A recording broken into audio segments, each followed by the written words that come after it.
नमस्कार। The follow up के Facebook live में आप तमाम लोगों का हम स्वागत करते हैं। हमारा नाम आकाश है और हमारे साथ हमारे सर द फॉलोअप के संपादक सर सरोज सर हैं।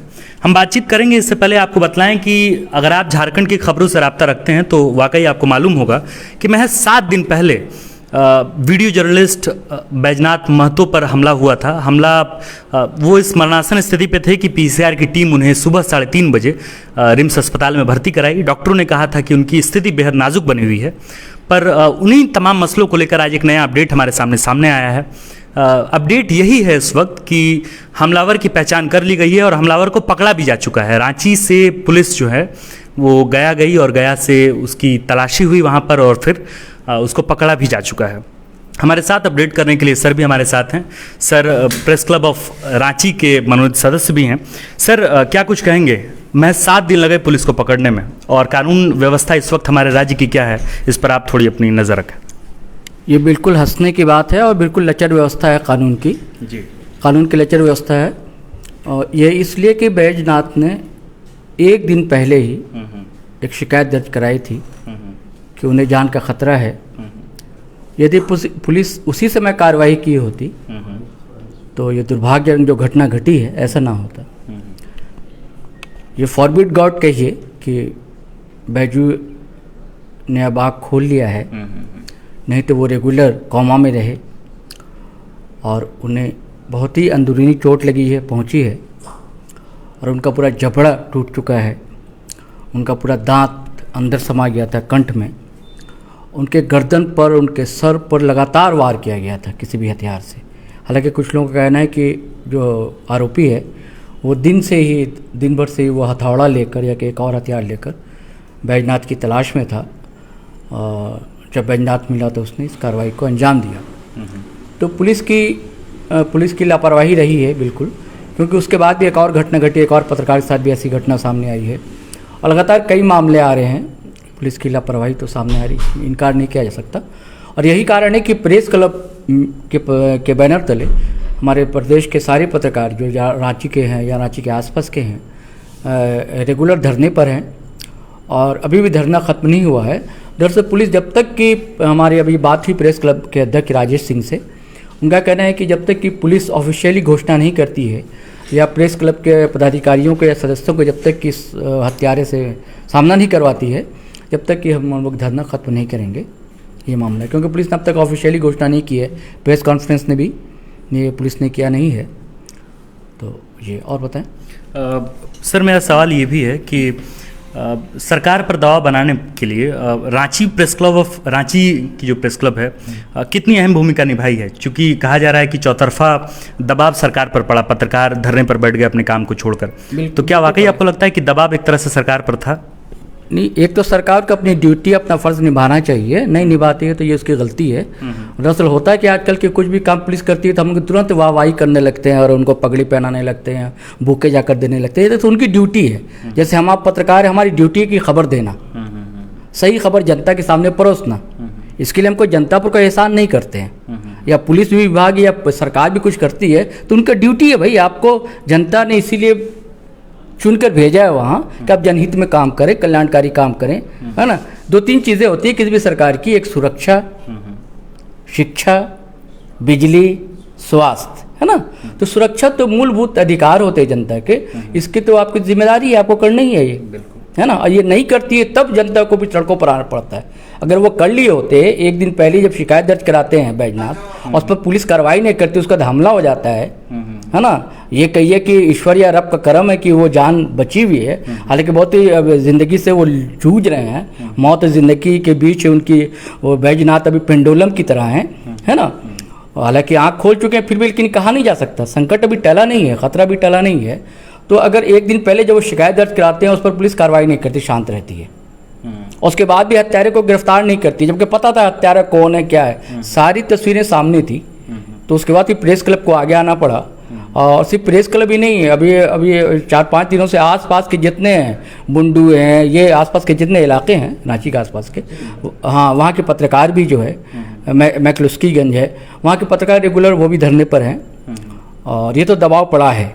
इसलिए कि उसके बाद बाबूलाल वहाँ पहुँचते हैं, नेता प्रतिपक्ष है, भाजपा के वरिष्ठ नेता हैं, एक से सीएम हैं, और उसके बाद राजद के भी बड़े नेता आते हैं, लेफ्ट के बड़े नेता आते हैं, कांग्रेस के नेता पहुँचती हैं वहाँ, तो कई लोग समर्थन रहा है, जदयू के लोग आते हैं, तो एक प्रेशर तो डेवलप हुआ है, प्रेशर तो पड़ा है, और हो सकता है कि इस प्रेशर के कारण ही एक्टिव हुई हो, और इसकी गिरफ्तारी गया से जाकर हुई है, ये अब तक की जानकारी है। सर मेरा एक सवाल ये भी है आपसे कि इस वक्त चूंकि बीजेपी के इशारे पर है, इस वक्त बीजेपी बार बार सवाल कर रही है जेएमएम से, और सवाल तो ये भी है कि इस वक्त जो कानून व्यवस्था है उसमें आपराधिक मामले इतने बढ़ गए हैं इस वक्त कि पत्रकार भी सुरक्षित नहीं है हमारे समाज में, आम आदमी की क्या ही कही जाए, और तमाम जो सरकार है, सरकारी तंत्र है, वो सब संवेदना व्यक्त कर रहे हैं। क्या संवेदना व्यक्त करने से काम चल जाएगा, या फिर अपराधियों की तस्वीरों को सिर्फ लॉन्च कर दिया जाए और उस पर इनाम राशि घोषित कर दी जाए?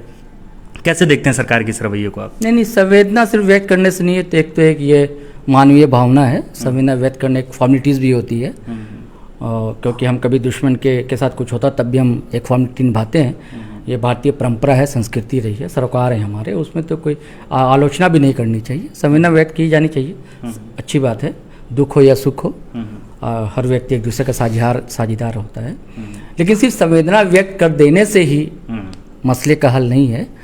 और क्योंकि लगातार डीजीपी भी बदले हैं, जब से हेमंत सरकार आई है, मुझे लगता है 2 या 3 डीजीपी बदले जा चुके हैं, तो इस पर और दबाव ऐसा है कि लोगों ने, पत्रकारों ने, वहाँ भी पत्रकार गए थे, पुलिस मुख्यालय वहाँ भी धरना दिया था, और ये देखिए निग्लिजेंसी ये है कि डीजीपी तैयार भी नहीं हो रहे थे बातचीत करने के लिए, बहुत प्रेशर पड़ा तब जाकर वो बातचीत के लिए तैयार होते हैं, अपने कॉन्फ्रेंस हॉल में बुलाते हैं, फिर बातचीत होती है, और हालांकि उसके बाद धरना तो नियमित जारी ही है, जारी अब तक धरना भी ख़त्म होगा ही नहीं जब तक ये कन्फर्म ना करें।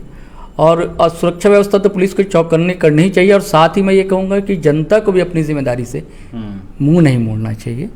हाँ, और इस पर भी मनोवैज्ञानिकों को ध्यान देना चाहिए, जो बुद्धिजीवी वर्ग है, प्रबुद्ध है, समाज का, और जो मैं अपील करूँगा कि जो धार्मिक लोग हैं, पुरोहित है, पंडित है, इमाम है, फादर है, उन्हें भी इस ओर ज़रूर ध्यान देना चाहिए, सरकार के साथ समाज को भी और समाज के प्रमुख लोगों को भी।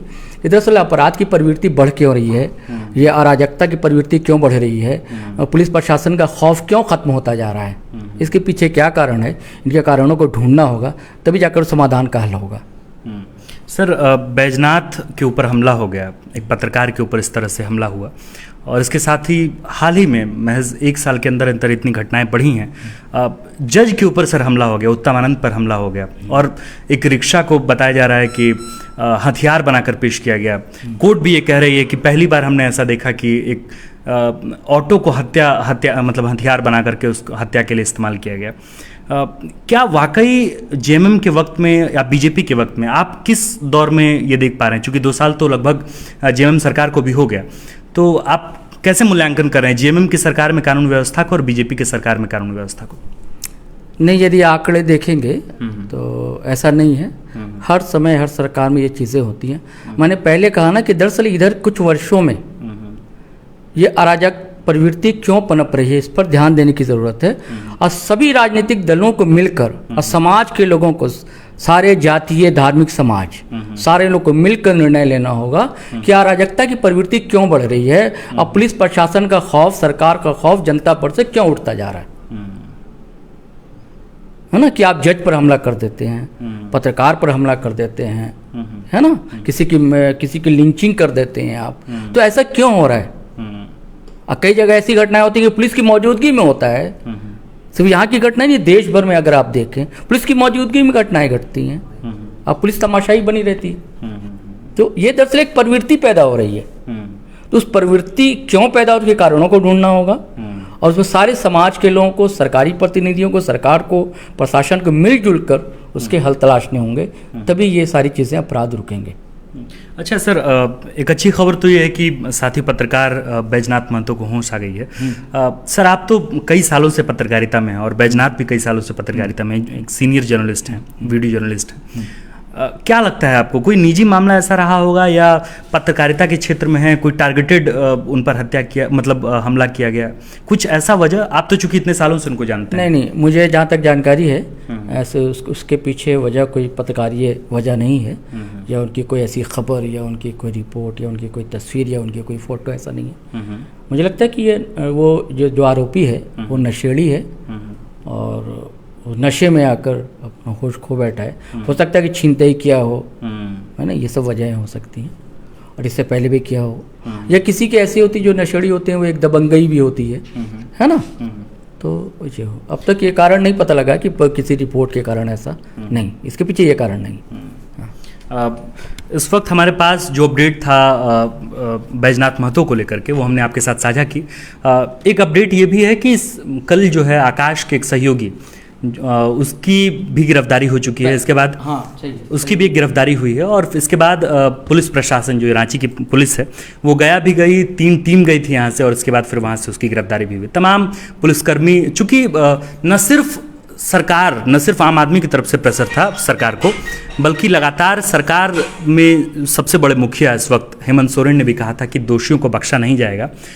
इसके बाद तमाम लोग, स्वास्थ्य मंत्री भी खबर लेते रहे बैजनाथ महतो की, उस पर संवेदनाएं भी व्यक्त की। रांची से सांसद संजय सेठ ने भी इस पर अपनी टिप्पणी की थी।